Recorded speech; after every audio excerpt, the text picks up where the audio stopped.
શરણે જાવું છે મારે ગીત ગોવિંદનું ગાવું છે મારે ગીતા શરણે જાવું છે મારે ગીત ગોવિંદનું ગાવું છે મારે ઈશ સમર્પિત થાવું છે મારે સમર્પિત થાવું છે મારે પ્રભુ કાર્ય કરી જાવું છે મારે પ્રભુ કાર્ય કરી જાવું છે જે આનંદ ગીતા ગાવામાં ત્યાં મળશે મારા તારામાં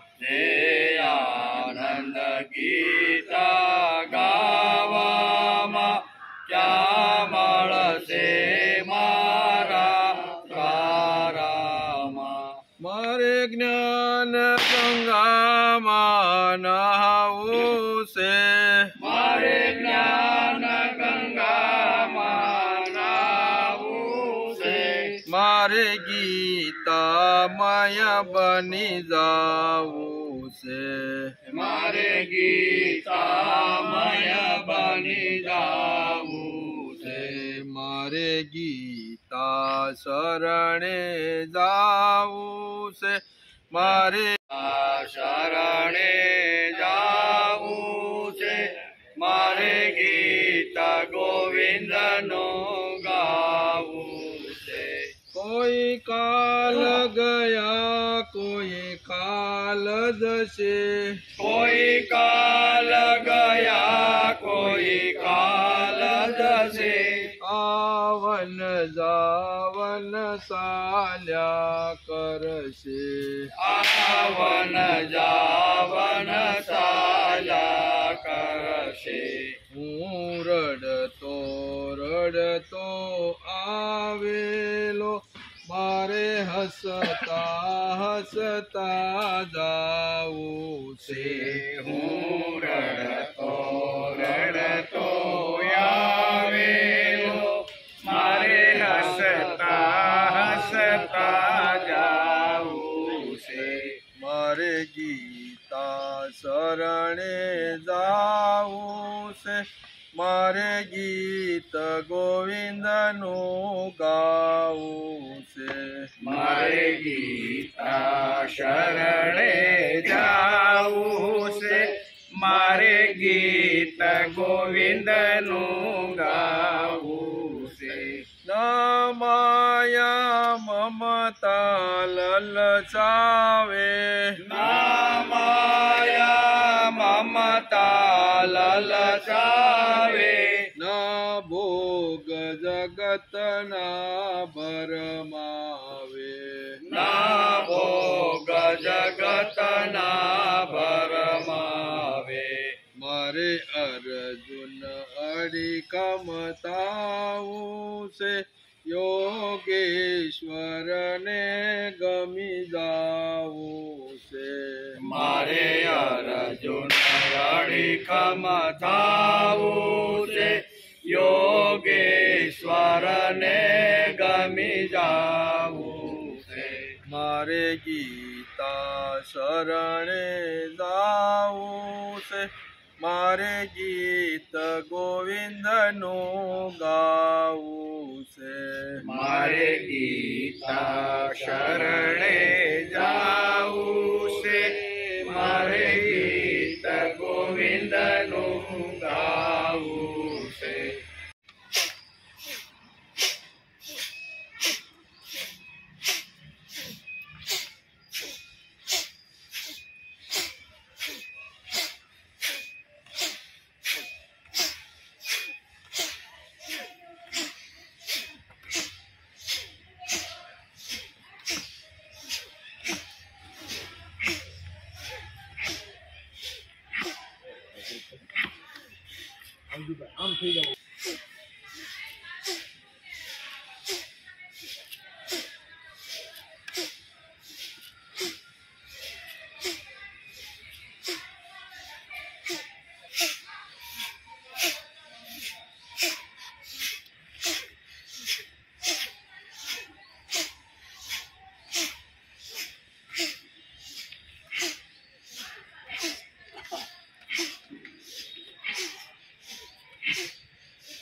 सम्मूढा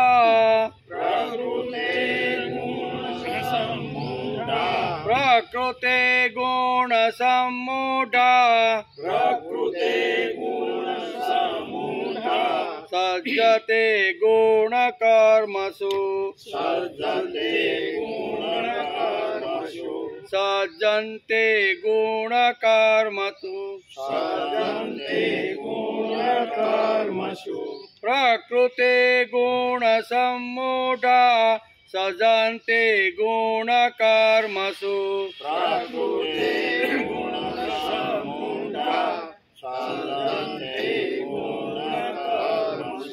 प्रकृते गुण सम्मूढा सज्जन्ते गुण कर्मसु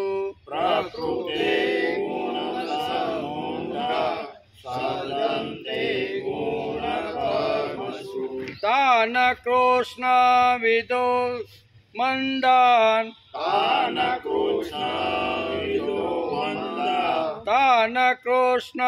विदो मंदान कृष्ण नीव विचाल्यते कृष्ण विना विचालयेत्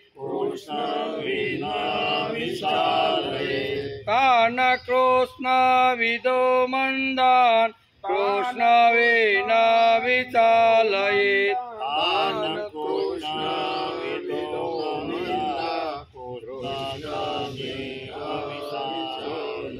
तान कृष्ण विदो मंदान कृष्ण विना विचालयेत्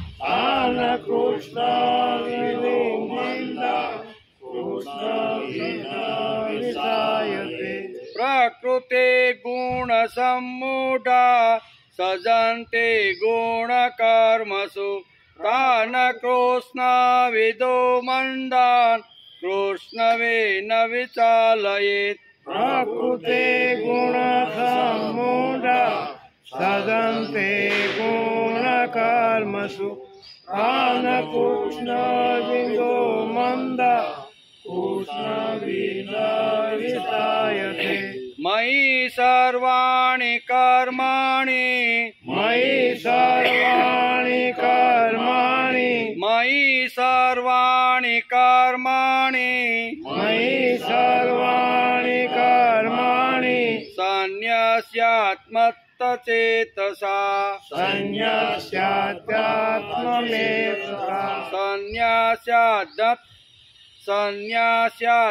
संन्यास्याध्यात्मचेतसा संन्यास्याध्यात्मचेतसा मयि सर्वाणि कर्माणि संन्यास्याध्यात्मचेतसा मयि सर्वाणि कर्माणि संन्यास्याध्यात्मचेतसा निराशी निर्ममो भूत्वा निराशी निर्ममो भूत्वा निराशी निर्ममो भूत्वा निराशी निर्ममो भूत्वा युध्यस्व विगतज्वरः युद्धस्वाविगतस्वरः युध्यस्व विगतज्वरः युध्यस्वाविगतस्वरः निराशी निर्ममो भूत्वा युद्धस्व विगतज्वरः निराशी निर्ममो भूत्वा युद्धस्वाविगतस्वरः मयि सर्वाणि कर्माणि संन्यास्यात्मचेतसा निराशी निर्ममो भूत्वा युध्यस्व विगतज्वरः मयि निर्वाणि कर्माणि संन्यास्यात्मचेतसा निराशी निर्ममो भूत्वा युद्धस्वाविगतस्वरः 29 સાથે प्रकृते गुण सम्मूढा सज्जन्ते गुण कर्मसु तान कृष्ण विदो मंदात् कृष्ण विना विचालयेत् मयि सर्वाणि कर्माणि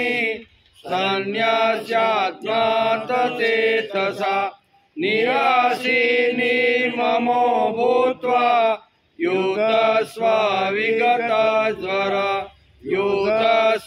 विगतज्वर हरि ओम्। देवसुतं देवं कंसचाणूरमर्दनं देवकी परमानन्दं कृष्णं वन्दे जगद्गुरु। गुरुर्ब्रह्मा गुरुर्विष्णु गुरुर्देवो महेश्वर गुरुर्साक्षात् परब्रह्म तस्मै श्री गुरुवे नमः। नारायणं नमस्कृत्यं नरं चैव नरोत्तमं देवी सरस्वती व्यासं ततो जयमुदीरयेत् ततो जयमुदीरयेत्।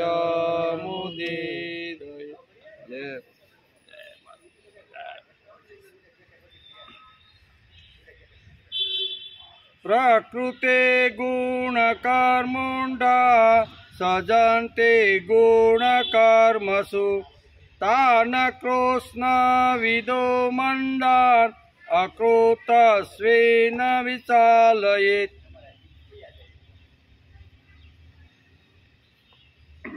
ભગવદ્ ગીતા ચિંતન શરૂ થયું એને 190મો દિવસ આજે, બરોબર. શુક્રવારે આપણે ત્રીજા અધ્યાયના 28મા શ્લોકને નમસ્કાર કર્યા. આજે આપણો 29મો શ્લોક. શુક્રવારે આપણે જોતા હતા ભગવાન અર્જુને કહે છે કે હે મહાબાહો, ગુણ વિભાગ અને કર્મ યોગના તત્વને જાણનાર મહાપુરુષ તો સમસ્ત ગુણોમાં વર્તે છે એમ સમજીને એમનામાં આસક્ત થતા નથી. સત્વ, રજ અને તમ આ જે ગુણો છે એ ગુણો પ્રમાણે ગુણોનું કામ કરે છે. તેથી સજ્જન અને સાત્વિક પુરુષો એની અંદર આસક્ત થતા નથી. અજ્ઞાની પુરુષ જ્યારે આ ગુણ વિભાગ અને કર્મ વિભાગ સાથે પોતાનો સંબંધ માની લેશે ત્યારે તે બંધાઈ જાય છે. ગુણ અને કર્મ પ્રમાણે સામાન્ય માણસ જે હોય ને એ બંધાઈ જાય છે અને મહાપુરુષ એમાં બંધાતો કે આસક્ત રહેતો નથી. એમ આ શ્લોકની અંદર આપણે શુક્રવારે સમજવાનો પ્રયત્ન કર્યો છે. પણ તત્વવિતુ તત્વને જાણનાર મહાપુરુષ તેમાં બંધાતો નથી, તેમાં આસક્ત થતો નથી એમ શ્રીમદ ભગવદ્ ગીતા સ્પષ્ટ રીતે આપણે સમજાવે છે. શ્રી કૃષ્ણનું તત્વજ્ઞાન એ માનવ જાતને મળેલી અપ્રતિમ ભેટ છે. ભગવાન આપણે અત્યારે જે શ્રીમદ ભગવદ્ ગીતાનો જે અભ્યાસ કરી છે ને એ શ્રીમદ ભગવદ્ ગીતા ભગવાને માનવ જાતને આપેલી અંતિમ ભેટ છે. મોટામાં મોટી ભેટ કહી તો એ શ્રીમદ ભગવદ્ ગીતા છે. અપ્રતિમ ભેટ છે. શ્રીમદ ભગવદ્ ગીતા એ શ્રી કૃષ્ણ તરફથી મળેલો અમૂલ્ય ઉપહાર છે. કેવો? ભગવાન તરફથી મળેલો માનવ જાતને અમૂલ્ય ઉપહાર છે. શ્રી કૃષ્ણે અવતારની જો કોઈ વિશેષતા હોય તો તેમણે કહેલી ગીતા સંદેશ છે. કેવું? બધા અવતારો તો આ જગતમાં આવ્યા, ઘણા બધા અવતાર આવ્યા, ઘણા 24 કે ઘણા 10 કે ઘણા અલગ અલગ રીતે પોતાની રીતે અવતારોનું મહત્વ સમજાવે છે. પણ શ્રી કૃષ્ણ ભગવાનનો જે અવતાર થયો અને એ જે આવ્યાની વિશેષ વાત આપણે એક સમાજને આપતા ગયા કે તેણે કુરુક્ષેત્રના મેદાનમાં અર્જુનને નિમિત્ત બનાવી માનવ જાતને સુખી કરવા માટે તત્વજ્ઞાન પીરસ્યું. એ મોટામાં મોટી વાત છે. ગીતાનો સંદેશ આખી માનવ જાતને આપ્યો. શું સંદેશો આપ્યો? 4 વાતો ભગવાને આ પોતાના સંદેશામાં આખી માનવ જાતને સુખી કરવા માટે 4 વાતો ભગવાને અહીંયા શ્રીમદ ભગવદ્ ગીતા અહીંયા કુરુક્ષેત્રના મેદાનમાં અર્જુનને નિમિત્ત બનાવીને ભગવાને કીધી. કઈ 4 વાતો હતી? તો પહેલી વાત હતી કર્યા વગર કાંઈ મળે નહીં. પહેલી વાત ભગવાને આ સમજાવી પોતાના તત્વજ્ઞાન કે કર્યા વગર કાંઈ મળતું નથી, તેથી મફતનું તારે કોઈનું લેવાનું નહીં. હું કર્યા વગર કાંઈ મળતું નથી અને મફતનું લેવાનું ને આ પહેલી વાત ભગવાને જે સંદેશો આખી માનવજાતને જે આપ્યો ને એ પહેલો સંદેશો આ આપ્યો, કર્યા વગર કાંઈ મળે નહીં અને મારે મફતનું કોઈની એક કોડી પણ જોતી નથી. આ વાત એમણે સમજાવી. બીજી વાત, કરેલું ફોગટ જતું નથી, તેથી નિરાશ થવાની જરૂર નથી. એમ કે જે સારું કર્યું હોય તો સારું, ખરાબ કર્યું હોય તો ખરાબ, પણ એ ફોગટ જાતું નથી. એમ શ્રીમદ ભગવદ્ ગીતા સંદેશમાં અર્જુનને આ બીજો બોધ આપે છે, કરેલું ફોગટ જાતું નથી. ઘણીવાર આપણે બાપાઓ કહે ને કે હવે કાન ગયા, આંખું જવાની તૈયારી, કમર વાંકી વળી ગઈ, હવે નો આવી તો શું વાંધો, સંભળાતું નથી પાછું કાંઈ. પણ અહીંયા બેઠા પછી કાંઈ સાંભળ્યું હશે, કાંઈ માણ્યું હશે, કાંઈ સમજાશું ને તો એ બધું અંત સમયે માણસને ભેગું આવે છે. એમ કહેવાનું કરેલું ફોગટ જાતું નથી, માટે તું નિરાશ થઈશ નહીં. ત્રીજી વાત ભગવાને સમજાવી, કામ કરવાની શક્તિ તારામાં છે, લઘુ ગ્રંથિ બાંધીશ નહીં. એમ હું કામ કરવાની શક્તિ ભગવાને બધાની અંદર મૂકેલી છે, પણ ઘણીવાર આપણે શક્તિ વાપરા વગર એમ કે હાલ થતું નથી, બનતું નથી, ઘણીવાર આવી રીતનું પણ થતું હોય છે. તેથી ભગવાને આ ગીતા સંદેશની અંદર ત્રીજી વાત કીધી કે લઘુતા ગ્રંથિ તું બાંધીશ ને કામ કરવાની શક્તિ તારામાં છે, માટે લઘુતા ગ્રંથિ બાંધીશ. આજે ઘણા બધા લોકો લઘુતા ગ્રંથિથી પીડાય છે. 3 પ્રકારની ગ્રંથિ હોય છે, લઘુતા ગ્રંથિ, ગુરુ ગ્રંથિ અને ભય ગ્રંથિ. આ 3 ભયંકર એવી ગ્રંથિઓ છે, એની પાસે સમજીને જો કામ ન લેવામાં આવે ને તો માણસને 100 વર્ષ સુધી પજવવાનું જ કામ કરે. તેથી ત્રણેયને સમજાવી, ફોલાવી, પટાવી, જ્ઞાની બનાવીને એની પાસે જો કામ લઈને તો આપણું ઘણું મોટું કામ કરી આપે છે. લઘુ એટલે હું બધા કરતાં મોટો છું, હું જ્ઞાની છું, પૈસાવાળો છું, સત્તાવાળો છું, સંપત્તિવાળો છું, મારા જેવો આ જગતમાં કોઈ નથી, એને કહેવાય ગુરુ ગ્રંથિ. કેવું? હું બધા કરતાં વિદ્યામાં મોટો, પૈસામાં મોટો, કીર્તિમાં મોટો, સત્તા ઉપર, આ બધી મોટાઈની જે વાત આવે ને એને ગુરુ ગ્રંથિ કહેવાય. એટલે સમાજની અંદર ઘણા લોકો ગુરુ ગ્રંથિથી પીડાય, ઘણા લોકો લઘુ ગ્રંથિથી પીડાય. મારી અંદર કાંઈ નથી, મને ભગવાને કાંઈ આપ્યું નથી, મહેનત કરું છું, પરસેવો પાડું છું, પણ માંડ આવી રીતના 2 શેડા ભેગા થાય છે. એમ કરીને ઘણીવાર લઘુતા તરફ માણસ ઘણીવાર જતો હોય છે. ત્રીજી ગ્રંથિ છે ભય ગ્રંથિ. અનેક પ્રકારના ભય માણસને ડરાવતા હોય, જન્મથી મૃત્યુ સુધી અનેક પ્રકારના ડરો માણસને લાગતા હોય, બરાબર? તો એ ડર જે છે ને એ ડરની જે ગ્રંથિ છે ને એ મહાન ભયંકર ગ્રંથિ છે. તેથી અહીંયા ભગવાન કહે છે બધાએ ડર કાઢી નાખવાની જરૂર, ડરવાનું કોઈ કારણ નથી. શા માટે? તો કે વિશ્વંભર તારી અંદર આવીને બેઠો છે. ભગવાને એવું કીધું, મમે વાંસો જીવ લો, કે આ જગતની અંદર જે જીવ છે ને એ મારો પોતાનો જ અંશ છે. તેથી તારે ડરવાનું નહીં, થાકવાનું નહીં, કંટાળવાનું નહીં, નિરાશ થવાનું નહીં. વિશ્વંભર શક્તિ મારી પાસે આવીને બેઠી હોય, મારા હૃદયમાં મને જો સંભાળતી હોય તો ડરવાનું કોઈ કારણ નથી. 3 ગ્રંથિઓ છે, લઘુ ગ્રંથિ, ગુરુ ગ્રંથિ અને ભય ગ્રંથિ.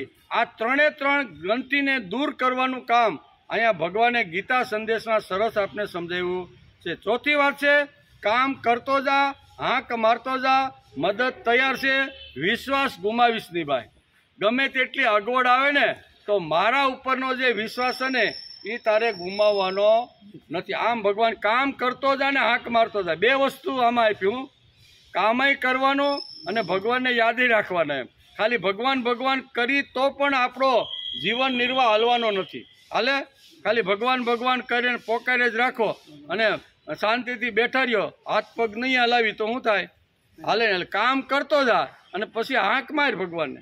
કામ કરવાનું. ઠાક એટલે જેમ ભાગવતની અંદર આવે ને, પેલા મગરમચ્છે હાથ પકડ્યો કોનો? ગજરાજનો.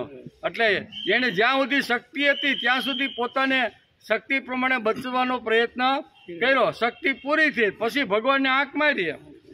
પેલા શક્તિ તો વાપરવી જોઈએ ને. ભગવાને માણસને જે શક્તિ આપી છે એ શક્તિ વાપરા વગર જો આંખ મારીએ ને તો એમ કાંઈ ભગવાન નવરો છે? એને તો આ દુનિયામાં કેટલા મોટા કામ હોય.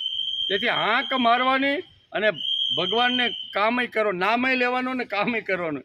અને આ વાત ભગવાન કહે છે વિશ્વાસ તમારે ગુમાવવાનો, આવો સુંદર મજાનો સંદેશ ભગવાન આ જગતની અંદર આ પૃથ્વીના માનવ માત્ર જીવે ત્યાં સુધી સુખ શાંતિ અને સમાધાન મળે એટલા માટે 4 સંદેશા, ઘણા સંદેશા તો આખી ગીતામાં બહુ છે બધા, પણ મૂળ વસ્તુ આ છે કે 4 વાતો જો આપણા ધ્યાનમાં આવી જાય ને તો માણસને કોઈ પ્રકારની અગવડ પડે નહીં. એટલે અવતારો ઘણા થયા, 10 અવતારમાં આપણે વાંચીને તો મત્સ્ય અવતાર થયો, કૂર્મ અવતાર થયો, વરાહ અવતાર થયો, બધા આવ્યા ને. એક જો ઉત્તરોત્તર એની પ્રગતિ થઈ છે બધાની. પહેલાં પાણીમાં રહેવાળે મત્સ્ય અવતાર થયો, પછી પાણીમાંય પણ રહે અને બહાર પણ રહે એવો અવતાર થયો કૂર્મ અવતાર. એ કૂર્મ પાણીમાં રહે ને બહારમાં રહે. પછી વરાહ અવતાર, ખાલી પૃથ્વી ઉપર રહેવાનું, પાણીમાં રહી શકે ને. આમ કરતાં કરતાં પછી નૃસિંહ અવતાર આવે. આ બધા અવતાર જે આપણે આવ્યા, રામ અવતાર, રામનો પણ અવતાર થયો, કૃષ્ણ પણ આવ્યા. બધા જ અવતારોએ પોતપોતાની રીતે આવીને જગતની અંદર જે કાંઈ એના ભાગમાં એના ફાળે જે કાંઈ કામ આવતું ને એ બધા અવતારોએ બધી રીતે કામ કરેલું છે. પણ કૃષ્ણનો અવતાર વિશેષ અવતાર શા માટે છે ભાઈ? તો કે આવ્યા તો ખરા, અવતાર તો લીધો, દુષ્ટોનો સંહાર કરી અને સંત પુરુષોનું રક્ષણ તો એણે કર્યું, પણ પ્લસ શું કર્યું? એણે શ્રીમદ ભગવદ્ ગીતાનો ઉપદેશ વધારાનું કામ કર્યું. એટલે દુનિયાભરની અંદર કૃષ્ણ જન્મ છે ને એ શ્રેષ્ઠ તરીકે જગતની અંદર ઉજવવામાં આવે છે. એણે શું કહેવાય, સજ્જનોનું રક્ષણ કરી અને આવા અપવિત્ર માણસો હતા એનો નષ્ટ તો કર્યા જ, પણ સાથે સાથે ગીતા સંદેશ આપી અને એણે આખી દુનિયાને એક સમૃદ્ધ બનાવવાનો પ્રયત્ન ભગવાને કર્યો છે. તેથી આ અવતારો બધા આવ્યા, અવતારો બધાની અંદર શ્રેષ્ઠ અવતાર તરીકે ભગવાન શા માટે? તો સરસ મજાનો આવો સંદેશો આપણે આપીને ગયા છે. બીજી વાત છે, સગુણ બ્રહ્મ ઘણા અવતાર ધારણ કર્યા છે. દરેક અવતારમાં દુષ્ટોનો સંહાર કરી અને સજ્જનોને સહાય કરી. કોઈ પણ અવતાર આવે બરાબર, તો જે અવતારમાં ભગવાને અવતાર લીધો, બ્રહ્મમાંથી નિર્ગુણ નિરાકાર થઈ આકાર રૂપની અંદર આવ્યા અને જે અવતાર લીધા, બધા જ અવતારોની અંદર બધા જ લોકોને મદદ અને આવી રીતના સહાય કરી છે.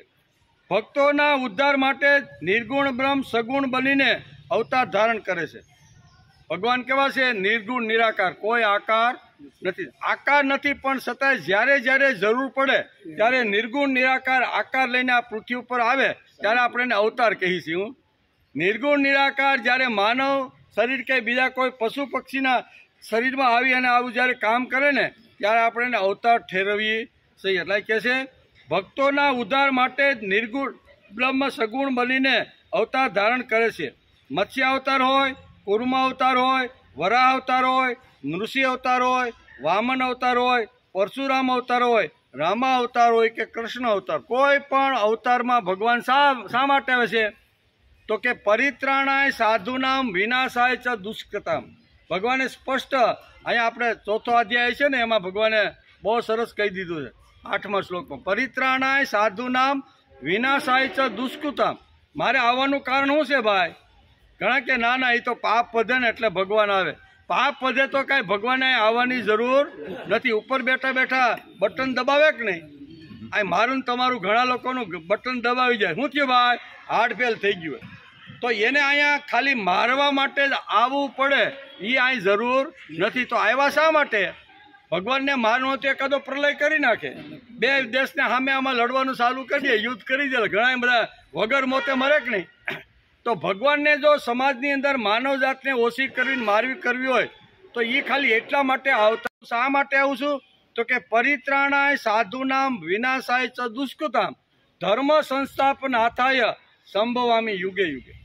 પહેલો શબ્દ પરિત્રાણાય, પવિત્ર પુરુષો, પવિત્ર માણસો જ્યારે ભગવત કાર્યમાં લાગે, સારા કાર્યમાં લાગે, ધર્મના કાર્યમાં લાગે, ભક્તિ માર્ગમાં લઈને હજારો લોકોને, પ્રભુથી છૂટા પડેલા જીવોને પ્રભુ તરફ લઈ જવાનો પ્રયત્ન કરે, પોતાના ગાંઠનું ગોપીચંદ, ટિકિટ પોતાનું, બરાબર, સમય પોતાનો, ખર્ચા કરવાના પોતાના, આવું લઈને ગાંઠની વસ્તુ લઈ અને સમાજના અંતિમ માણસ સુધી ભગવાનનો વિચાર પહોંચે એના માટે રાત દિવસ જે પ્રયત્ન કરે છે ને, આવા લોકો જ્યારે થાકે, આવા લોકો જ્યારે નિરુત્સાહી થાય, આવા લોકોને જ્યારે કંટાળો આપે ને ત્યારે ભગવાન કે પરિત્રાણાય સાધુનામ. આવા જે સજ્જનો છે, સાધુ એટલે સજ્જન લોકો જ્યારે મારા કામમાં લાગે અને એ જ્યારે એનો ઉત્સાહ ઓછો થાય, એને જ્યારે નિરુત્સાહ આવે ને, ત્યારે એને ઉત્સાહ આપવા માટે હું આવું છું. ઉત્સાહ આપવા માટે આવું છું. પછી આવા ખવરિયા 5-7 હોય, દુર્યોધન, દુશાસન, બધા ખવરિયા, તો આવું છું તો સાફ કરતો જાઓ. હે, દિવાળી ઉપર આપણે હેતુ શું હોય કે હાલો ભાઈ 1 મહિનાનું વેકેશન છે, આપણે બધા અહીં બેઠા એટલે ખબર છે હમણાં જવા મળશે, કાલથી જ ગણાય જવાનું ચાલુ, તો આપણે 1 મહિના સુધી હું કેમ જઈશ ભાઈ કે ભાઈ હાશ વેકેશન પડ્યું, છોકરાઓને પડ્યું, આપણે હીરામાં પડી ગયું, હવે આપણે 1 મહિનો ગામડે થોડી ખેતીવાડી આંતે બા બાપુજી હોય તો એને મળી આવી, છોકરા હોય તો આવું થાય કે નહીં. હવે મળવા ગયા હોય, આની પહેલાં 6 મહિને ગયા હોય પહેલાં વેકેશનમાં, પછી તો એનો રૂમ તો બંધ જ હોય. એટલે બંધ હોય એટલે મૂળ કામ એનું શું છે કે આપણે અહીંયા આવી રીતના આપણે ઘેરે રહેવા માટે આવ્યા છીએ, પણ પછી સાફ કરવું પડે કે નહીં. ઘર કરોળિયા જામી ગયા હોય, ઢેર ગરોળી હોય, ઘણું બધું રજ આવી, 6 મહિના કોઈ પણ ઘર બંધ હોય એટલે ઘણું બધું આવે, તો એને સાફ કરવું પડે કે નહીં. એને સાફ કરી અને પછી રહેવાની શરૂઆત કરે.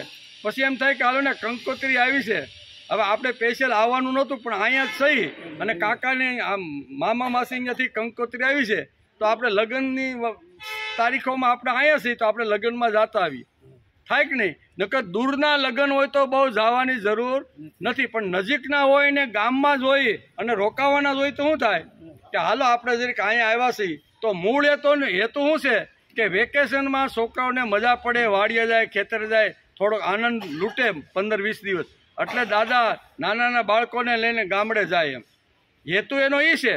પણ કોઈ આવી કંકોત્રી ત્યાં આવી ગઈ દૂરના સગાની, આપણે આવરો જાડો ઓછો હોય પણ ઘણીવાર આવી રીતનું થઈ ગયું હોય, તો એમ થાય કે હાલને આવ્યા છે તો જરીક ચાંદલો કરતા થાય કે નહીં. તો આવ્યા શા માટે? આવ્યા રહેવા માટે. 15 દિવસ એને અહીં ભગવાન આવે શા માટે? તો કે પરિત્રાણાય સાધુનામ વિનાશાય ચ દુષ્કાળ, એટલા માટે ભગવાન આવે. સજ્જન લોકો, સારા લોકો, પ્રામાણિક લોકો પોતાનો ગાંઠનો રોટલો ખાય અને ભગવાનનું કામ, ભગવાનનું નામ, ભગવાનનો વિચાર સમાજમાં પ્રસ્થાપિત થાય, એના માટે રાત દિવસ જે લોકો પ્રયત્ન કરે છે એવા લોકોને ક્યારેક કંટાળો આવે કે હાલો આ ગામમાં તો 6 મહિનાથી આવી છે પણ આ કોઈ હલતું નથી, એટલે ઘણીવાર થાક લાગે, કંટાળો લાગે. અમારે એની પાસે કાંઈ લેવાનું નથી, છતાં અમારું કોઈ સાંભળતું નથી. આવું ઘણીવાર આવી રીતના સાધુજનો, સંત પુરુષો, મહાપુરુષને ઘણીવાર આવી રીતનું લાગે, ત્યારે ભગવાન વિચાર કરે છે કે કામ કરતાં કરતાં હવે એ થાક્યો છે, એટલે હું એને ઉત્સાહ, સ્ફૂર્તિ અને ચૈતન્ય આપવા માટે જાઉં. અને આવ્યા છે તો શું કરે? થોડું ઘણું સાફ સફાઈ કરતા જાય. કહેવાનો અર્થ કે ભગવાન આવે છે એ શા માટે આવે છે? તો ભગવાને 4થા અધ્યાયના 8મા શ્લોકમાં સ્પષ્ટ સમજાવી દીધું મારે આવવાનું કારણ આ જગતમાં શું છે. તો કે પરિત્રાણાય સાધુનામ વિનાશાય દુષ્કૃતમ, ધર્મ સંસ્થાપાય. પછી આવું શું? તો આવા ગડબડિયા ઘણા બધા ધર્મની અંદર જે આડો કચરો આવતો હોય ને, તો એને બધાને બરોબર સાફ કરીને કરે. ષડ રીપુઓને સાફ કરે છે, પણ ષડ રીપુઓને સાફ કરવા માટે ભગવાને અવતાર લેવાની જરૂર પડતી. એ તો ત્યાં બેઠા બેઠા ષડ દુર્યોધન હોય, દુશાસન હોય, જરાસંઘ હોય કે કાળયવન હોય, કોઈ પણ હોય, તો એ જ્યાંથી બટન દબાવે ત્યાંથી શું થયું ભાઈ? એનો હાર્ટફેલ થઈ ગયું ભાઈ, કાંઈ આવવાની જરૂર નહીં. એટલે ભગવાન શા માટે આવે છે એ પહેલાં સમજી લેવું છે. એટલે કહે છે કે ભારતની અંદર ઘણા બધા અવતારો આવ્યા, અવતારોએ પોતપોતાના સમયમાં પોતપોતાની રીતે જે કાંઈ કામો કરવા હતા એ બધા કામો કર્યા, પણ કૃષ્ણ ભગવાનનો જે અવતાર છે ને એ કાંઈક આપણે વિશેષ રીતે સમજાવે છે. બધા માનવજાત સુખી થાય એના માટે આવા ઘણા બધા લોકોને એને સાફ સફાઈ તો કરી જ, એમ પણ પવિત્ર એવા આત્માઓ જ્યારે કામે લાગે અને એને જ્યારે અગવડ પડે અને ધર્મ ઉપર જ્યારે રજ બાજી ગઈ હોય ને, તો એ રજને સાફ કરવા માટે હું આવું છું, એમ કે પછી. તેથી કહે છે બધા જ અવતારોએ બધી જ રીતે ચિત્ત શક્તિ દ્વારા જગતમાંથી અધર્મનો નાશ કરીને ધર્મની રક્ષા આ અવતારોએ બધાએ કરી. જેની રામ આવ્યો તો એ રામે એ પ્રમાણે કર્યું, બરોબર. પરશુરામ આવ્યા તો હાથમાં ફરસો લીધો, અને આવી રીતના 21 જે એ વખતના જે રાજાઓ હતા ને, એ એક બધે સત્તા સંપત્તિથી એટલા બધા આવી રીતના તાગડ ધીંગાને સમાજને હેરાન કરતા હતા. તો બ્રાહ્મણના નાતે, બ્રાહ્મણ હોવા છતાં પણ એણે ફરસો પાછો મૂકી દીધો, તો એ હાથમાં લીધો કે નહીં? લેવો પડે. જ્યારે સમાજની અંદર આવી વિકટ પરિસ્થિતિ ઊભી થાય અને 21 રાજાઓ એવા હતા, નકર એ કાળમાં તો અયોધ્યામાં દશરથ હતા, પછી આ જનકપુરીમાં જનક તો એને મારે નહીં, કાંઈક આખા બધા રાજા વંશને ખલાસ કર્યો નથી, એવું વાંચી તો ખબર પડે આપણે. એ આવ્યા છે પણ 21 વખત પૃથ્વીને નક્ષત્રી કરી. એનો અર્થ શું છે? ઊંડા ઉતરીને જો આપણે વાંચીને તો ખબર પડે કે 21 રાજાઓ જે ઉન્મત્ત થયા હતા, જે પોતાની સત્તા સંપત્તિની અંદર એવા ટોચ ઉપર ગયા હતા કે લોકોને હેરાન કરતા હતા. એટલે પરશુરામ વિચાર કરે છે કે બધાને મારવાની જરૂર તો જનકને ન મારે, દશરથને ન મારે, એની સાથના ઘણા બધા રાજાઓ હતા. તો એ કાળમાં 21ને જ માર્યા. એનું કારણ શું છે કે 21ને કંઠસ્થાન આપ્યું? એનું કારણ કે એ દુર્યોધન, દુશાસન ને જરાસંઘ જેવા એ રાજાઓ એ કાળમાં રામના કાળમાં હતા. એટલે પરશુરામ એને વીણીને બધાને આવી રીતના કુરુક્ષેત્રના મેદાનમાં ખલાસ કરી નાખ્યા કે ભાઈ તમારું અહીં કાંઈ કામ નથી. કહેવાનો અર્થ કે જે અવતાર જ્યારે જેવી રીતની જરૂરિયાત હોય ને, પરશુરામ પછી અવતાર થઈ ગયો. જો આવા રાજાઓને માર્યા તરીકે પરશુરામ એટલે એક દશાવતારમાં એક સ્થાન પામેલા એક મહાપુરુષ છે. એનો આટલા ડોકા કાપ્યા પછી, રાજાઓને માર્યા પછી પણ એ અવતાર તરીકે આવ્યા. શા માટે? તો કે એ કાળમાં થોડીક આ જરૂરિયાત હતી. એટલે ફરસું જે મૂકી દીધો હતો ને, એ કે ભાઈ હજી આ ફરસું તો ઈનો છે, પણ તમે સાનામાના રહ્યો તો કાંઈ વાંધો, એમ કરીને કહે છે.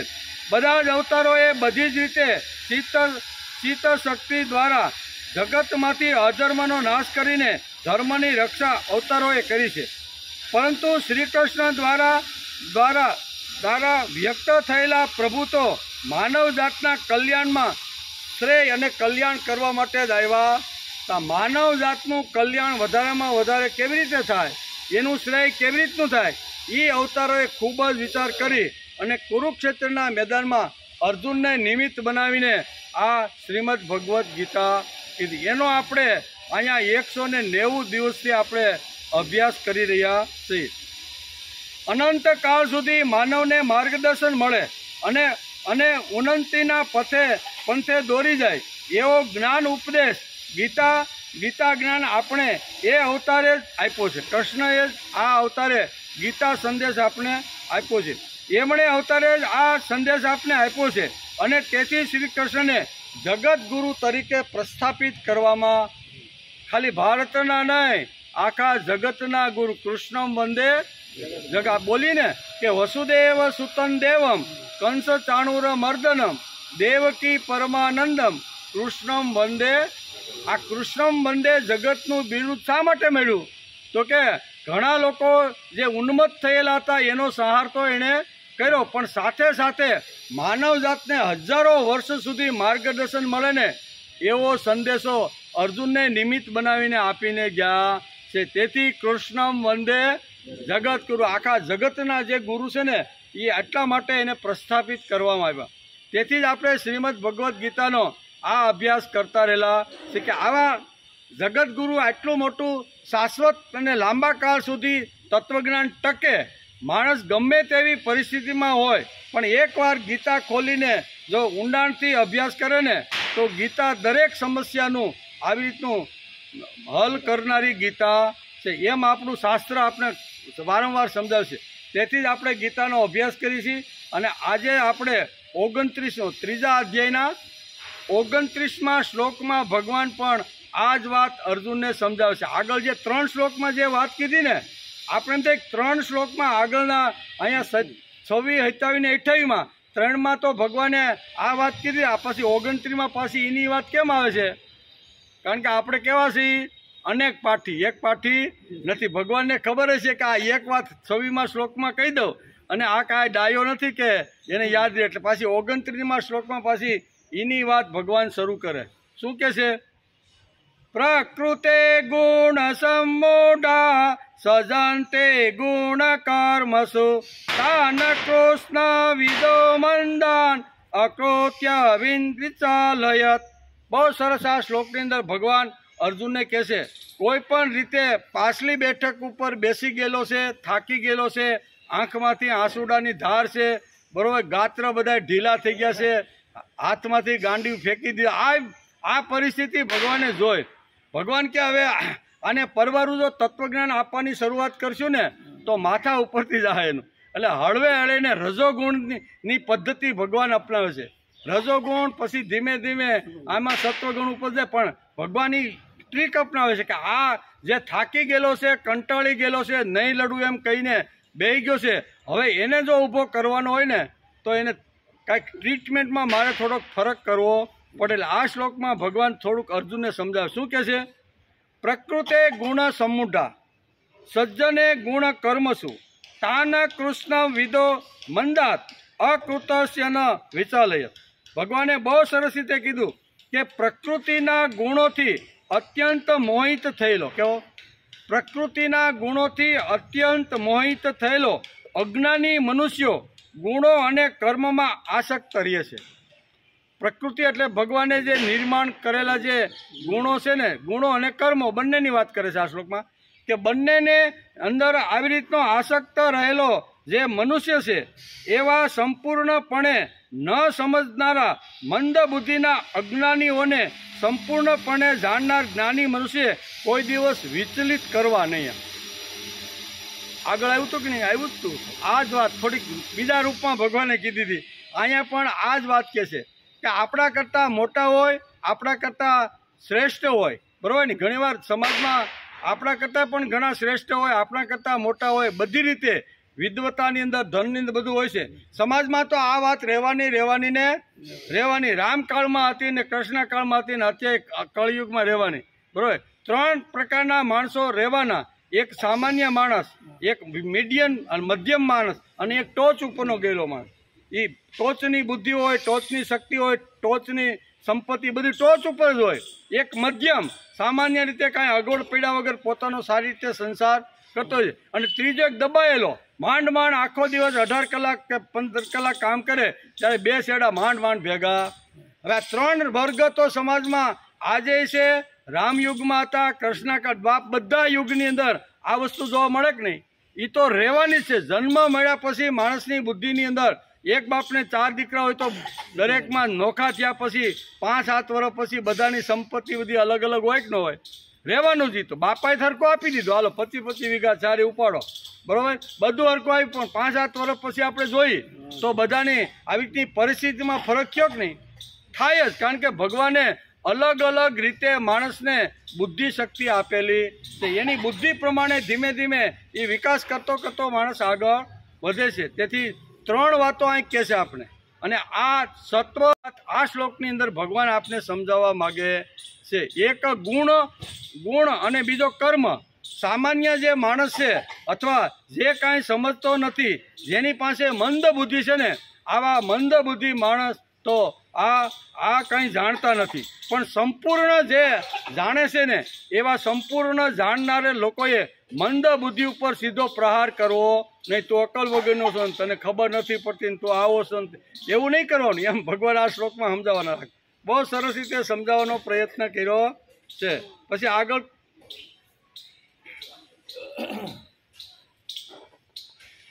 પ્રકૃતિ એટલે આ શ્લોકના એક શબ્દનો આપણે અર્થ સમજીએ.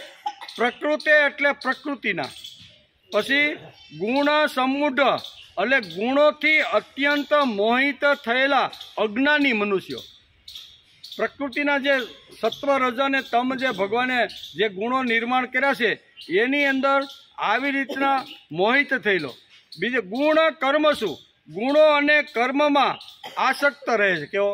ગુણ અને ભગવાને જે નિર્માણ કરેલા સત્વ, રજ અને તમ એ ગુણોમાં આસક્ત રહે છે. તાન એટલે એવા. પછી અકૃતસ્ન વિદ એટલે સંપૂર્ણપણે ન સમજનારા. કેવા? સંપૂર્ણપણે ભગવાને જે ગુણ અને આવી રીતના કર્મ સમાજ ઉપર જે મૂકી દીધા છે એને કોઈ રીતે સમજી શકતા નથી, એવા એક વર્ગ છે. એટલે કે સંપૂર્ણપણે ન સમજનારા અને મંદાત એટલે મંદ બુદ્ધિના. આવા ઘણા લોકો સમાજની અંદર મંદ બુદ્ધિના હોય છે કે ભગવાને જે પ્રકૃતિની અંદર ગુણ અને કર્મ મૂકેલા છે એને સારી રીતે સમજી શકતા નથી, એવા મંદ બુદ્ધિના અજ્ઞાનીઓ. પાછો વિશેષણ એક લગે. કેવા? મંદ બુદ્ધિના અજ્ઞાનીઓ ભગવાને નક્કી કરેલા કર્મ અને ગુણ જે છે એને સારી રીતે જે સમજી શકતો નથી, એવા મંદ બુદ્ધિના અજ્ઞાનીઓ એક વર્ગ આ છે. પછી ભગવાન બીજી લીટીમાં બીજો વર્ગ પછી કહે છે કૃષ્ણ વિદમ એટલે સંપૂર્ણ જાણનાર એક વર્ગ હોય છે જ્ઞાની, જેને જ્ઞાની વર્ગ કહેવામાં. ભગવાને જે ગુણ અને કર્મ વિભાગ પણ આખી જે સૃષ્ટિ નિર્માણ કરી, તો જ્ઞાની પુરુષો એને સારી રીતે પૂર્ણ રીતે જાણે છે. કેવા? ભગવાને સૃષ્ટિ શા માટે ઉત્પન્ન કરી, એમાં પ્રકૃતિએ કયા કયા ગુણો કેવી રીતના નિર્માણ કર્યા છે, પ્રકૃતિ પોતાના સ્વભાવપણે કેવી રીતનું સર્જન, આ બધું ટોપથી બોટમ સુધી જેણે જ્ઞાન મેળવ્યું છે તેવા, એટલે સંપૂર્ણ જે સત્વ રજ અને તમને જે જાણે છે તેવો એક વર્ગ છે. અને એક મંદ બુદ્ધિના અજ્ઞાની લોકો ભગવાને કર્મ અને ગુણ પ્રમાણે વિભાગ પાડીને આખા જગતમાં બધું નિર્માણ કર્યું છે, એ મંદ બુદ્ધિના લોકો જાણતા નથી. એક વર્ગ આવો છે અને એક વર્ગ સંપૂર્ણ જાણ, બે ભેગા છે. પાછા શું કહે છે? આ બંને વર્ગ છે. તો ભગવાન શું કહે છે કે જે સંપૂર્ણ જાણે છે, જે જ્ઞાની છે, જે સમજદાર છે, એણે કોઈ દિવસ અજ્ઞાની અને મંદ બુદ્ધિના જે લોકો છે એનો કોઈ દિવસ વિરોધ કે એના કોઈ દી તમારે વિચલિત કરવા, તું આવો છો ને તો અક્કલ વગીનો છો ને તને ભાન નથી ને અમે આટલું સમજી છીએ ને તું કેમ સમજ, ઘણી વાર આવું થાય કે ન થાય? ભગવાન ખરેખર કેટલી ગીતાના એક એક શ્લોક ઉપર માનવ જાતને કેવી રીતનું જીવવાનું, સમાજમાં આ બધા રહે કે નહીં? મંદ બુદ્ધિના અજ્ઞાનીઓ પણ હોય અને જ્ઞાનીની ટોચ ઉપર જનક રાજા જેવા, જે યાજ્ઞવલ્ક જેવા જે પહોંચેલા હોય ને, એ ટોચ ઉપર જઈને બેઠા હોય. તો બે તો સમાજમાં રહેશે. હવે ઓલો જ્ઞાની પુરુષ ટોચ ઉપર બેઠેલો જો અજ્ઞાની અને મંદ બુદ્ધિ વાળાને જો ખસકાવી રાખે તો એને જગતમાં જીવવું કે નહીં? એટલે ભગવાને કીધું કે મંદ બુદ્ધિના અજ્ઞાની જે લોકો છે, સમાજમાં જે જીવે છે, એણે સંપૂર્ણ જ્ઞાન જેણે પ્રાપ્ત કરી લીધું છે, એવા લોકોએ એને વિચલિત કરવા નહીં. આ ગુજરાતીમાં ભગવાન એને તમારે કોઈ દિવસ વિચલિત કરવા, હળવે હળવે એની પાસે જવાનું, એની પાસે બેસવાનું. ભાઈ આ પરિસ્થિતિ કેમ નિર્માણ થઈ, કેવી રીતની નિર્માણ થાય, હવે આપણે એને બદલી શકીએ છીએ. થોડુંક આવું ધીમે ધીમે જો કરવા લાગીએ, અધ્યાત્મ તરફ, પ્રભુ તરફ, ભગવાન તરફ, ભક્તિ તરફ જો હળવે હળવે વધીએ ને, તો ધીમે ધીમે માણસ સારો થઈ જાય છે. આમ કરીને વિચલિત ન કરતા મંદ બુદ્ધિને અજ્ઞાની પાસે બેસી અને એ પણ પાછો જ્ઞાની અને તત્વવેતા સુધી પહોંચે એવો સમાજની અંદર પ્રયત્ન થવો જોઈએ. ભગવાન શ્રી કૃષ્ણે 5000 વર્ષ પહેલાં લાંબી દ્રષ્ટિ રાખી અને આ જગતના માનવને આવું સુંદર માર્ગદર્શન આપ્યું. નહીંતર આજે તો આપણે ઠોંવા મારીએ કે નહીં? મારે જ છે. આજ નથી જે ગીતા વાંચતા ને એ ભાઈ નબળો હોય તો એને દૂર કાઢી નાખે. ભાઈ તારી આવવાની જરૂર ઘણી વાર સમાજમાં બને કે ને? આવું બને જ. ભાઈ હોય ભલે ને એક માના બે દીકરા હોય, પણ થોડીક સંપત્તિ બુદ્ધિ થોડુંક મંદ બુદ્ધિ હોય ને, તો કે આપણે એને જામતી નથી. કેમ? તો કે એ ખરાબ માણસ. આપણે કંઈક નહીં. ત્યારે ભગવાન ગીતા, શ્રીમદ ભગવદ્ ગીતા આ માર્ગદર્શન આપે. ગમે તેટલી મંદ બુદ્ધિનો અજ્ઞાની માણસ હોય, એની બાજુમાં જ્ઞાની ટોચ ઉપર ગયેલો પ્રભુના ખોળામાં બેસે એટલી લાયકાત હોય, તો પણ આ માણસે આની કોઈ દી અવગણના કરવી નહીં, એનો વિરોધ કરીને એને ગમે તેવા શબ્દો કહેવા નહીં. આ ભગવાન આપણે આ વાત સમજાવે. ગીતા શ્રેષ્ઠ શા માટે છે? માનવ માત્ર માટે ગીતા છે. સંન્યાસી માટે નથી, સંસારી માટે છે. કોના માટે? શ્રીમદ ભગવદ્ ગીતા કોના માટે? તો કે સંસારી માટે. શા માટે? તો કે સંસારમાં આવી અગવડ સગવડ તો આવતી જ હોય છે, ચઢાણ ઉટાણ આવતું જ હોય છે, હાનિ લાભ તો થતા જ હોય છે. માણસે પ્રવૃત્તિ કરી પરસેવો પાડીને મેળવવાનું હોય એટલે ઘણી બધી અગવડ સગવડ તો આવવાની છે. એવા લોકોને માર્ગદર્શન મળે ને, એટલા માટે ભગવાન અહીંયા શ્રીમદ ભગવદ્ ગીતા આ સુંદર મજાનું માર્ગદર્શન આ શ્લોકની અંદર આપે છે. બહુ સરસ આ શ્લોક છે, સમજવાનો આપણે હજી છે. એમાં ગુણે શું આવો શબ્દ ભગવાને વાપરો છે. પ્રકૃતિના ગુણોની અંદર મંદ બુદ્ધિના અજ્ઞાની માણસો એની અંદર આવી રીતના થાય છે. જ્ઞાનીઓ ઘણીવાર એની અંદર લપેટાતા નથી. ગુણ બધા જોવે, જાણે, અનુભવે, લે, પણ એની અંદર લપટાઈ જતા. આવા લોકોએ જે આ મંદ બુદ્ધિના જે માણસો છે ને, એના ઉપર આવી રીતનો વિચલિત થવું ને, અથવા એના ઉપર શું કહેવાય ઠપકો આપો કે ક્રોધ કરવો કે એને ડિલીટ કરવા નહીં, એમ ભગવાન કહે છે. તો પ્રકૃતિના ગુણોથી અત્યંત મોહિત થયેલા અજ્ઞાની મનુષ્યો ગુણો અને કર્મમાં આસક્ત રહે છે.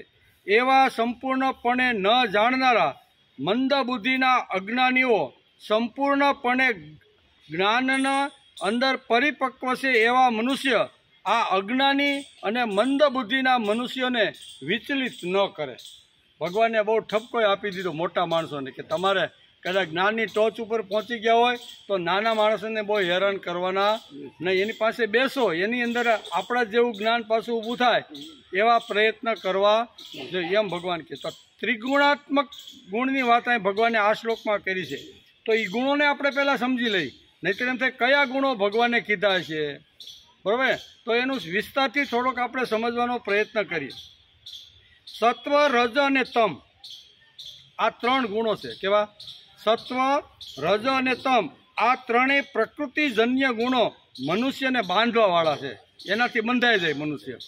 પણ જ્ઞાની પુરુષો એનાથી બંધાતા નથી. તેથી બંધાઈ ગયેલા મનુષ્યોની પાસે જ્ઞાની પુરુષો જાય ત્યારે તને અક્કલ નથી, ખબર નથી, મન બુદ્ધિનો છો, હાળા શાસ્ત્ર વાંચ્યું નથી, ગીતા વાંચી નથી, એમ કહેવાનું નથી. એમ ભગવાન ના પાડે છે. શું કહે છે કે મંદ બુદ્ધિના અજ્ઞાની માણસો પાસે જ્યારે પૂર્ણ પહોંચી ગયેલો માણસ જ્યારે જાય છે ત્યારે ઘણીવાર એના દોષ જોવાનું ચાલુ કરે છે કે તારી અંદર આટલા દોષોને તું આવો છો. એના સામે ભગવાન આ બહુ સ્પષ્ટ રીતે સમજાવે છે કે પહોંચી ગયેલા માણસોને બધું જ પ્રાપ્ત કરેલા માણસોએ કોઈ દી મંદ બુદ્ધિ અજ્ઞાની માણસોની એની જે નિષ્ઠા છે, એની જે શ્રદ્ધા છે, એનો વિશ્વાસ છે ને તોડવો નહીં કોઈ દી. આપણે ધડ ન તોડી નાખીએ કે આ તને ખબર જ નથી કાંઈ, એમ કે ભાઈ ખબર તો નથી, વાત હાસી, પણ તો છે તને છે તો પાડ થોડી ખબર. એમ તો કે એ કામ આપણું નહીં, એ ભગવાન કરશે. પાછું બોલે પાછું એમ એ કામ ભગવાન કરશે. બધું જ્યારે આવું થઈ જાય ને તો એ ભગવાન આવશે. ભગવાને જ કીધું છે કે જ્યારે ધર્મનો આવી રીતનું ઉપર કચરો આવી જાય ને ત્યારે હું આવે એટલે કચરો ભેગો જ થવા જ જોઈએ ને. હવે સાફ કામ કરો. ઘણા લોકોને આવી માન્યતા છે આપણે કે કેમ કામ નથી કરતો ભગવાનનું. એ કે આપણે કરતા જ નથી. વહેલા હાર આપણે કામ કરતા ભગવાનનું બંધ થઈ જાય ને તો વહેલા હાર કચરો ભેગો થાય ને. બહુ આવા રાક્ષસી વૃત્તિના માણસો થાય ને એટલે ભગવાનને તો કીધું જ છે કે આવા લોકો આવશે ત્યારે હું આવીશ. પણ હકીકત એવું નથી. પણ પછીના શ્લોક કોઈ વાંચતું નથી. એમ એક શ્લોકમાં ઉપર ઘણીવાર આવી રીતના તૂટી પડે એમ કે ભગવાને તો આ કીધું યદા યદા એ ધર્મસ્ય ગ્લાની. આવું તો કીધું કે ધર્મ ઉપર જ્યારે કચરો, ગ્લાની એટલે કચરો. એમ કચરો જ્યારે આવી જશે ને સમાજ જ્યારે આવી રાક્ષસી વૃત્તિનો થાય ને સમાજને રંજાડવાનું કામ કરશે ને ત્યારે હું આવીશ. એમ આવું ભગવાને કીધું. તો કે આવવા જો નહીં, તમારા જેવા હારા લોકો જ કે ભગવાનને આવવાનું મોઢું કરાવે છે. હું કે તમારા જેવા હારા લોકો જ ભગવાનને અહીંયા આવવાનું મોઢું કરાવે. તમે હારી વાતો કરો એટલે સમાજ થોડોક સારો થાય એટલે ભગવાનને આવવાનું. તો એ કરતાં સાંજમાં ઘરમાં બેહો નહીં, આલ્યો માળા ફેરવજો ઘરે. આવું થાય કે ન થાય?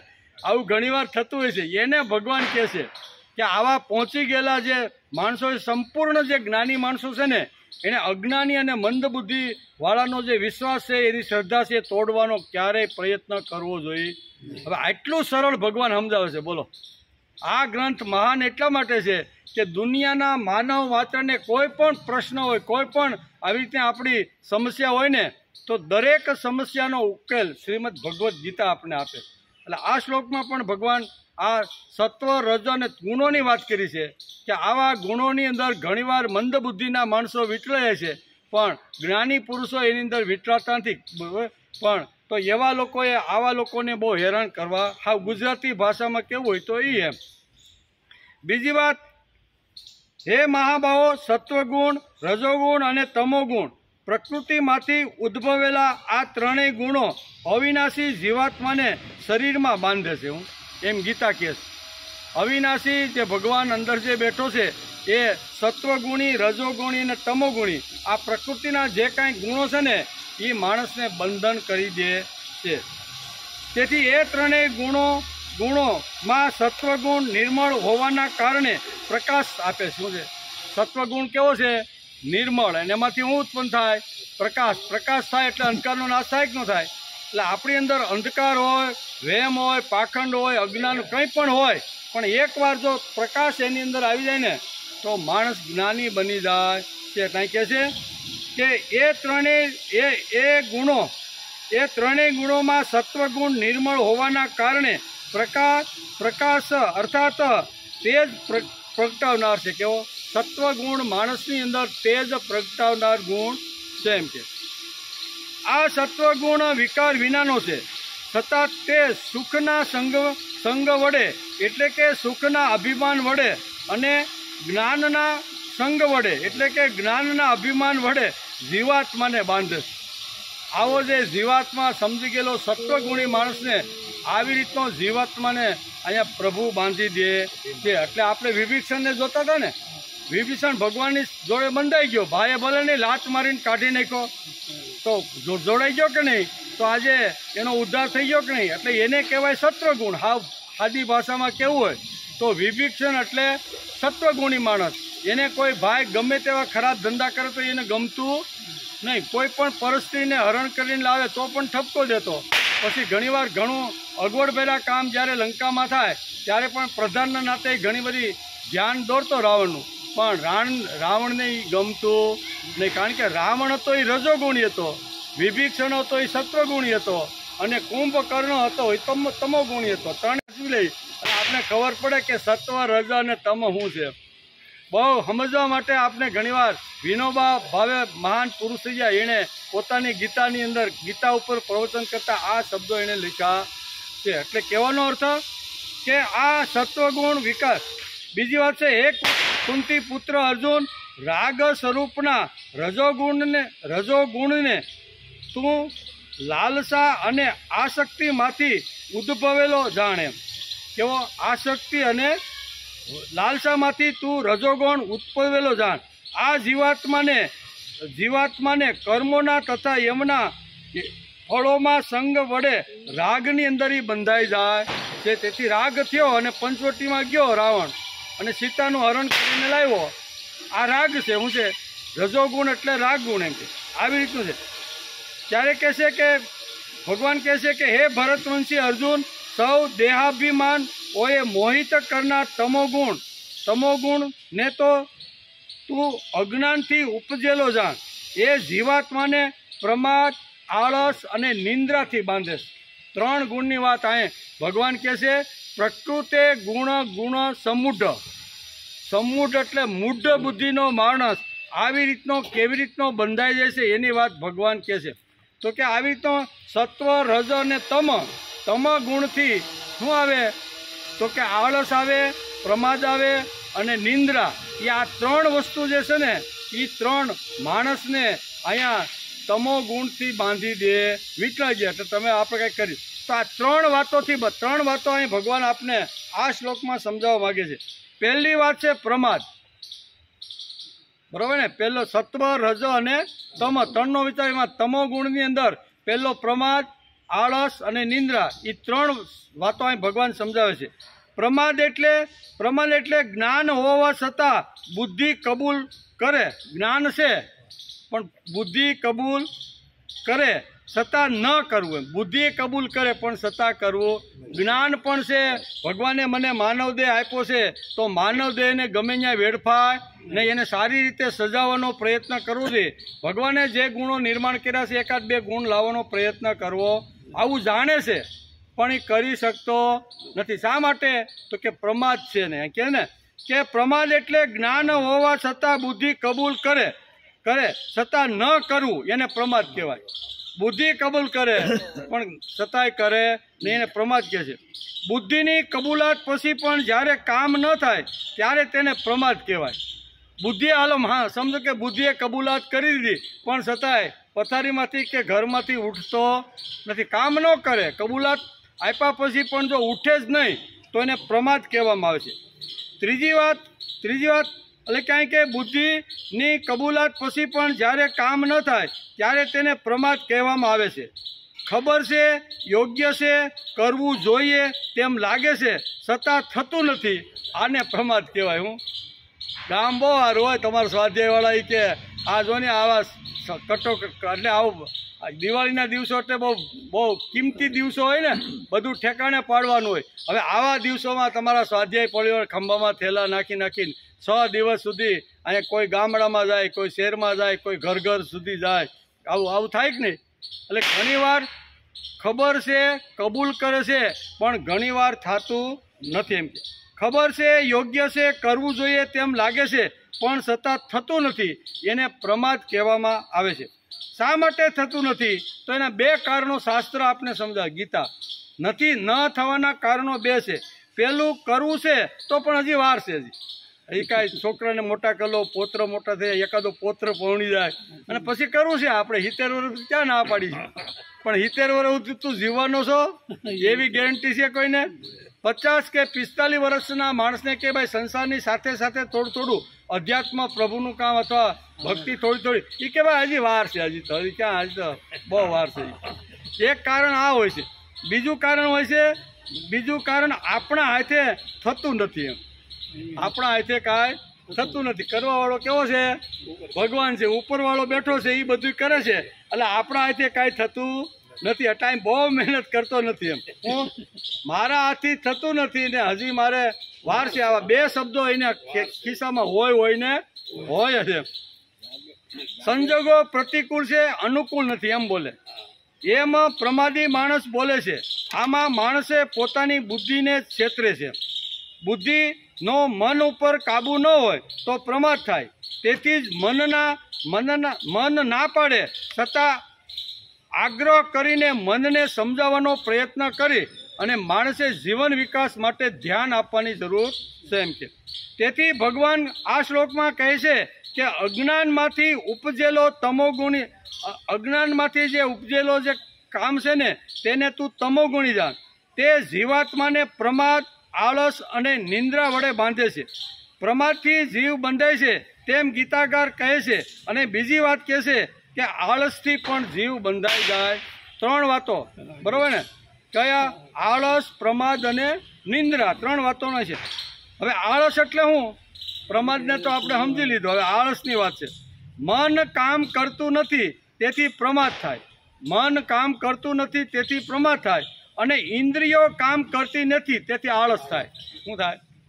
ઇન્દ્રિયો કામ કરતી નથી તેથી અહીંયા આવ્યો હોય પણ ઘણીવાર ઊંઘ આવી જાય કે નહીં?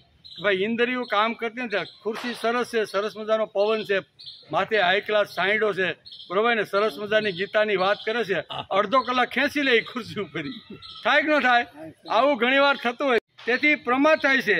અને ઇન્દ્રિયો કામ કરતી નથી તેથી આળસ હોય છે. બુદ્ધિ, મન અને ઇન્દ્રિયો ત્રણેય મળીને કૃતિ થાય છે. 3 ભેગા થાય તો જ કૃતિ થાય. એકલી ઇન્દ્રિય ન કરી શકે, એકલું મને ન કરે ને કોઈ બુદ્ધિ કરી શકે. એ ત્રણેયને મિત્રાચારી જો પાકી હોય ને તો કોઈ પણ કૃતિ કરવી હોય તો થાય. એકલા હાથે કોઈ દી થાય નહીં. તેથી કહે છે બુદ્ધિ, મન અને ઇન્દ્રિયો ત્રણેય મળીને કૃતિ થાય છે. આળસમાં જીવનો માણસ બરબાદ કરી નાખે. આળસ અને પ્રમાદની અંદર માણસ પોતાના જીવનો બરબાદ કરી નાખે છે. તેથી ભગવાન કહે છે કે પ્રકૃતિના ગુણોથી અત્યંત મોહિત થયેલા અજ્ઞાની મનુષ્યો ગુણો અને કર્મમાં આસક્ત રહે છે. એવા સંપૂર્ણપણે ન સમજનારા બુદ્ધિમંદના અને અજ્ઞાનીઓ આ જાળની અંદર ફસાઈ જાય છે. તેથી બુદ્ધિને સ્ટ્રોંગ બનાવવાનો પ્રયત્ન કરવો.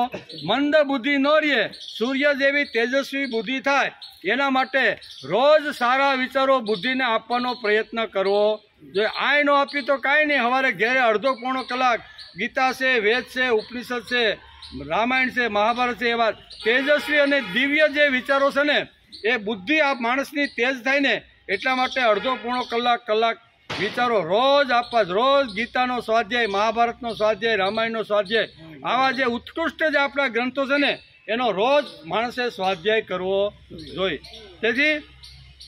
તેથી કે બુદ્ધિનો મન ઉપર કાબુ ન હોય તો આ થાય છે.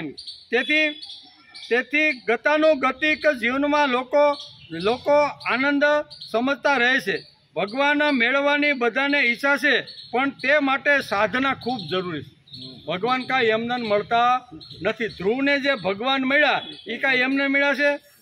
ધ્રુવનું ચરિત્ર વાંચીએ તો ખબર પડે કેટલી મોટી તપસ્યા, કેટલા મોટા ભગવાને પણ કેટલાય લોકોને, કેટલાય હિંસક પ્રાણીને મોકલીને આ તપસ્યાનો ભંગ કરવા માટે મોકલાય. પણ પોતાની તપસ્યાની અંદર જે અડગ રહ્યો છે કે મારે ભગવાનનો ખોળો જોઈ છે. આ ઓરમાનો ખોળો કે બાપાનો ખોળો તો 5-10 વર્ષનો હોય એ ફાટે, પણ એવા ખોળામાં જઈને મારે બેસવું છે કે જ્યાંથી કોઈ દી ઉઠ એમ કોઈ મને કહે નહીં. અને ધ્રુવ તપ કરવા ગયો કે નહીં? જંગલમાં, ઘોર જંગલ છે, ચારે બાજુ આ સિંહોની ચાળ, બધું સહન કર્યું એણે, પણ અંતે એણે ભગવાનનો ખોળો પ્રાપ્ત કરી. આજે પણ સવારમાં અથવા સાંજના આપણે જ્યારે ઉત્તર તરફ જઈને ત્યારે ધ્રુવને યાદ કર્યા વિના અચલ તારો છે. કેવો બીજા બધા આજુબાજુ ફરે, પણ ધ્રુવ કેવો છે? અચળ, એમ કોઈ જ્ઞાતિ હટે નહીં. આવું સ્થાન જેણે પ્રાપ્ત કર્યું. પણ એ કરવા માટે શું જોઈએ?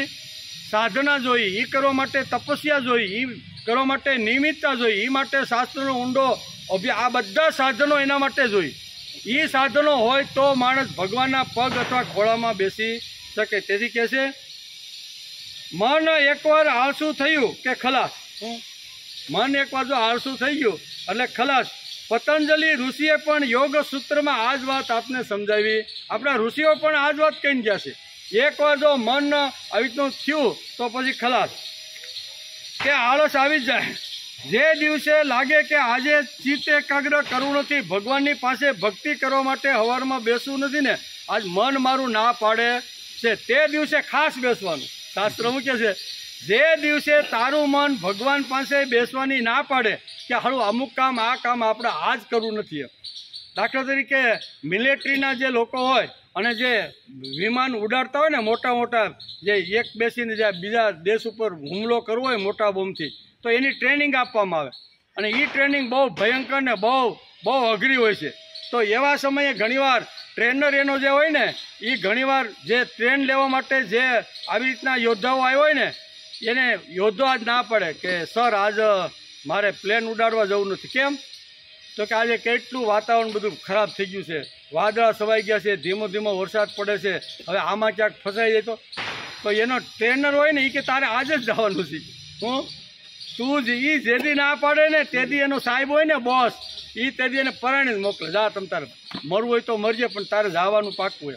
કહેવાનો અર્થ કે આ બધી ટ્રેનિંગ છે. તેથી જે દિવસે લાગે કે આજે ચિત્ત એકાગ્ર કરવા, ધ્યાન કરવા બેસવું નથી, તે દિવસે માણસે ખાસ મનને સમજાવવાનું, ફોલાવવાનું, જ્ઞાની બનાવ. ભાઈ આ તો બેહવું જ પડશે. એમ જો મનને ટેવ પાડશું ને તો પછી મન ક્યારે આળસ કે પ્રમાદ કરશે નહીં. એટલે કે વિમાન ચાલકને આ જ ભણાવવામાં આવે છે, ટ્રેનિંગ આપવામાં આવે છે. નવો વિમાન ચાલક હોય, વાદળા અને વરસાદ જોઈને એ વિમાન ઉડાડવાની એના બોસને ના પાડે, ત્યારે બોસ કે આજે તારે ઉડાડવાનું. પણ એ કે ગઈકાલે આપણે અહીં બાજુની અંદર જે આવી ટ્રેનિંગ હતી ને, એમાં એક વિમાન ખાઈ ગયું મરી ગયો, એ મરી ગયો ને પ્લેન હળગી ગયું. કે આજ હું નહીં જાઉં. એ કે આજ જ તારે જવાનું છે. હું કે આજ જ તારે જવાનું છે. આ બધી ટ્રેનિંગમાં આ બધી વાતો આવતી હોય છે. અને ત્રીજી વાત છે નિંદ્રા. શું છે? તમો ગુણને 3 બાંધે છે: આળસ, પ્રમાદ અને નિંદ્રા. નિંદ્રા પણ બાંધી ગઈ. એટલે કે આ ત્રીજી વાત છે નિંદ્રા. વધુ પડતી ઊંઘ માણસને તમો ગુણ સાથે બાંધે છે. 6 કલાક ખૂબ જરૂરી છે. 6 કલાક તો માણસે ઊંઘવું જોઈએ, બરાબર. બાકીની જે કલાક છે એમાં પ્રવૃત્તિમય જીવન જીવવાનો પ્રયત્ન કરો. હે પૃથાનંદન અર્જુન, ભગવાન કહે છે કે હે પૃથાનંદન અર્જુન, સત્વગુણ સુખમાં જોડે છે, રજોગુણ કર્મમાં જોડે છે, અને તમો ગુણ તો જ્ઞાનની અંદર, એટલે કે જ્ઞાનને ઢાંકી દઈને પ્રમાદમાં પણ જોડી દે છે. અંતઃકરણ અને ઇન્દ્રિયોથી પ્રગટતી ચેષ્ટાઓનું તેમજ શાસ્ત્ર વિહિત કર્તવ્ય પાલનની અહેલના કરવાનું કામ પ્રમાદ કરે છે.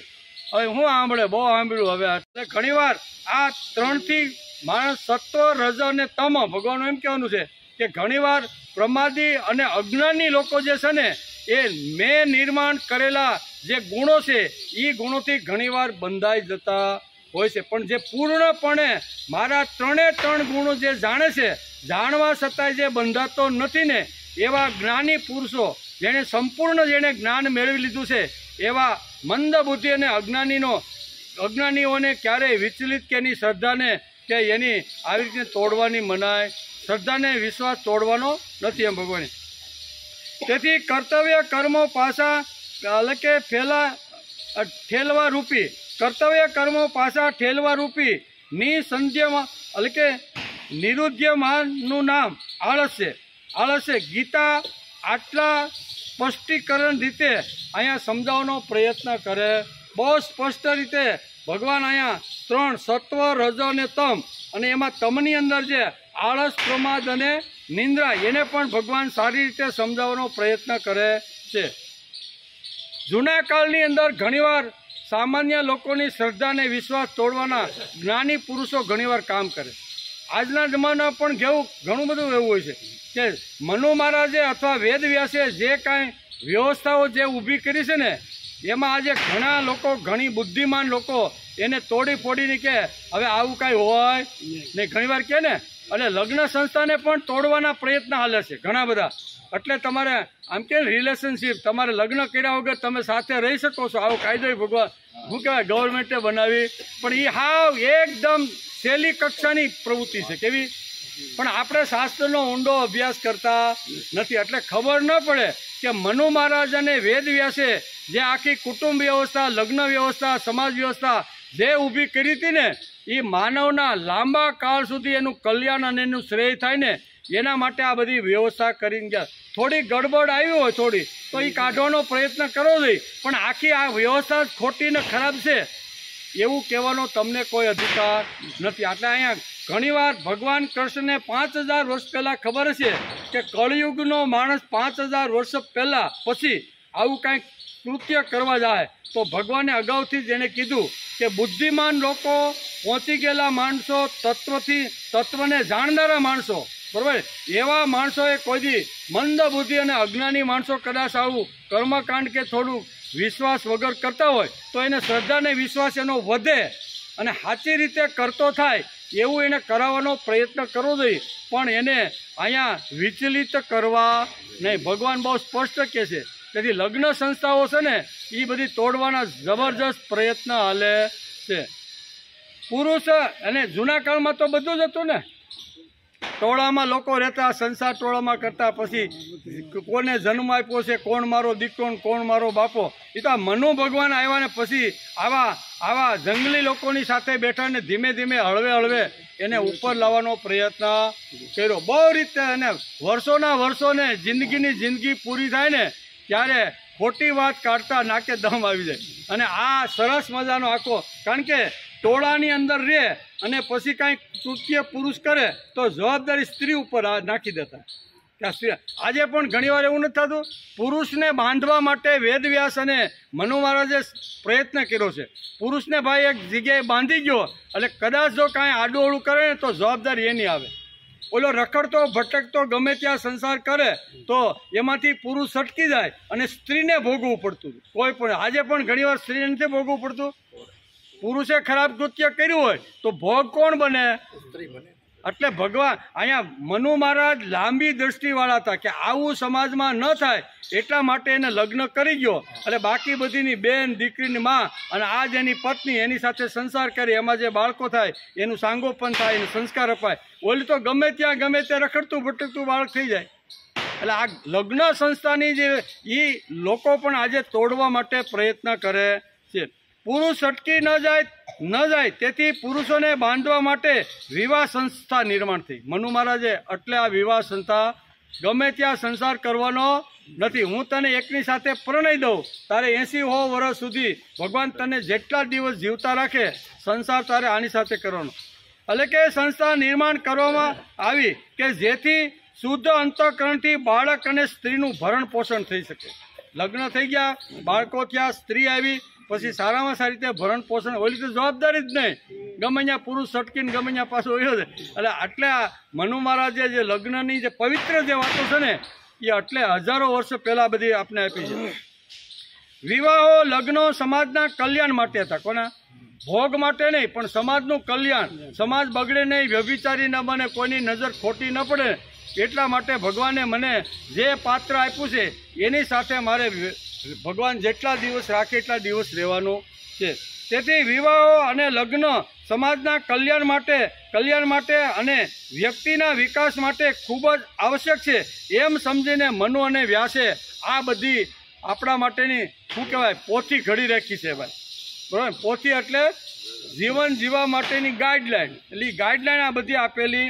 લગ્નો સમાજના કલ્યાણ માટે અને વ્યક્તિના વિકાસ માટે ખૂબ જ આવશ્યક વાત છે. તેથી સંપૂર્ણ જાણનાર જ્ઞાની પુરુષે મંદ બુદ્ધિના અને અજ્ઞાનીઓના મનની અંદર બુદ્ધિભેદ ક્યારે કરવો? બુદ્ધિભેદ નહીં.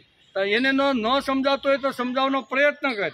એની અંદર ખોટી વાત હોય તો બહાર કાઢ, અજ્ઞાન હોય તો જ્ઞાનપૂર, પણ તું એની શ્રદ્ધા અને વિશ્વાસ તારે શું કહેવાય તોડવાની કોઈ જરૂર નથી. માનવી વાસનાનું સંપૂર્ણતઃ સમાધાન થવું શક્ય નથી, અને જો હશે તો બંધન જોઈએ ને. માનવી વાસનાના વિષયમાં પ્રાચીન કાળથી જ ખૂબ જ વિચાર કરવામાં આવ્યો છે. હજારો વર્ષ પહેલાં મનુ અને આવી રીતના વેદવ્યાસ જેવા મહાપુરુષે આ બધો વિચાર કર્યો. પ્રાચીન કાળથી આ બધો વિચાર કરવામાં આવ્યો છે, અને પ્રાચીનોના સિદ્ધાંતોનું અર્વાચીનો આજે ખંડન કરી. એ બાપા બધા ખોટા હતા, મનુ ને વેદ એ તો લખી જાય, પણ એવું થોડો સમાજ હાલે. એટલે આજે વર્ણ ખતમ થઈ ગયો કે નહીં? વર્ણાશ્રમની વ્યવસ્થા જે આપી હતી એ પ્રમાણે જો રે, આજે 4 વર્ણમાંથી કેટલા 4000 વર્ણો થઈ ગયા છે. કાલે એક ભાઈ કહેતા હતા કે અમારી બ્રાહ્મણ જ્ઞાતિમાં 50 વર્ણો છે. અમારી બ્રાહ્મણ જ્ઞાતિમાં કેટલા? એક જ જ્ઞાતિમાં. તો આપણી કેટલી જ્ઞાતિ? બધામાં જોઈ તો વર્ણ કેટલા? એટલે વર્ણ વ્યવસ્થા આખી સૂથી નાખી. વર્ણ તો 4 જ હતા ભાઈ. બુદ્ધિ પ્રમાણે, શક્તિ પ્રમાણે, અક્કલ પ્રમાણે હોને જે રીતે કામ હોય એ રીતે બધાને આપીએ. ને મનુ મહારાજે બહુ સુંદર વ્યવસ્થા ખરાબ નથી, પણ એને વર્ણ ભેદ છે ને એ ખરાબ છે. વર્ણ વ્યવસ્થા મનુ મહારાજે જે ઊભી કરીને એ વર્ણ વ્યવસ્થા ખરાબ એ વ્યવસ્થા છે. જેમ આપણે કહીએ ને, આપણે 4 દીકરા હોય તો બધા જ એક જ કામમાં લાગે તો એ ઘરનો વિકાસ ન થાય, ખેતીનો વિકાસ ન થાય. તેથી બાપે હોપવું પડે. એકને ખેતી સંભાળવાની, એકને ટ્રેક્ટર સંભાળવાનું, એકને ઢોર સંભાળવાના, એકને વ્યવહાર સંભાળવાનો. 4ને કામ વેચાઈ જાય કે નહીં?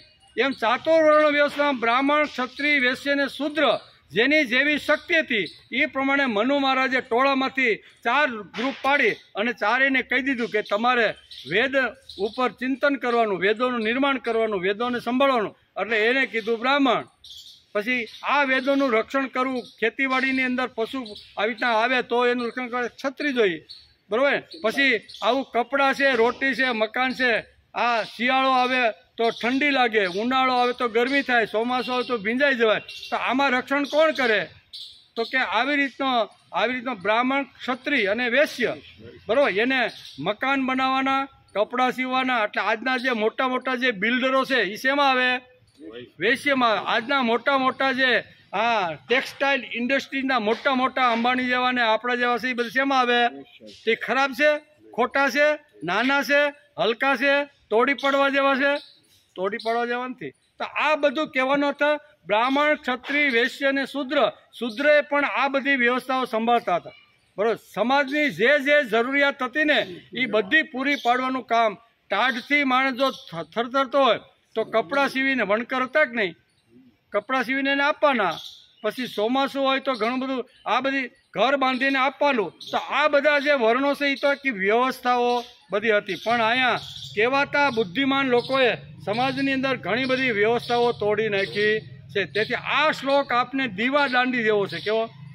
જે સમાજની અંદર બુદ્ધિની ટોચ ઉપર ગયા છે, જેણે સંપૂર્ણ જ્ઞાન પ્રાપ્ત કરી લીધું છે, જ્ઞાન, કર્મ અને ભક્તિનો 3નો સમન્વય જેની અંદર આવી રીતનો હરતો ફરતો રહેલો છે, એવા જ્ઞાની પુરુષોએ કોઈ દિવસ મંદ બુદ્ધિ અજ્ઞાની માણસનો આવી રીતનો વિચલિત કરીને શ્રદ્ધાને એનો વિશ્વાસ તોડવાનો નથી. એવામાં ક્યાં ગીતા અઘરી છે ભાઈ? ગીતા હેલી જ છે. પણ ઘણીવાર અઘરી કરીને આપણે આપે ને તો ઘણીવાર એમ થાય કે હાલો આમાં આટલું બધું સંસ્કૃતમાં અને તત્વ હેલું જ છે હાવ. એટલે આપણે પણ આપણા કરતાં નાના માણસો હોય, બે તને શું ખબર પડે છે? બસ એ જ ગીતા કહે છે. આ ગીતા શું કહે છે? શાંતિથી બેહો, ભલે તને ખબર છે એને ખબર નથી તો બે ને ભાઈ તમે શું કરો છો એમ કહીને હળવેળ તને ખબર છે તો કે નહીં ભાઈ. પણ એ આપણે કહેવાનો પ્રયત્ન કરતા નથી. શા માટે? આળસ, નિંદ્રા અને પ્રમાદ 3 ગુણો માણસની ઉપર એવા સવાર થઈ ગયા છે કે એ માણસ કાંઈ કરી શકે. એવું સરસ મજાનું જ્ઞાન આપ્યું. પછી મયી શર્માણી કર્માણી. ભગવાન બહુ પોતે જ અહીંયા પોતાના ઉપર આ વાત કરવા માંગે છે 30મા શ્લોકમાં, બરાબર. એનો વિચાર આપણે આવતીકાલે. આજે આપણો ટાઈમ પૂરો થઈ ગયો.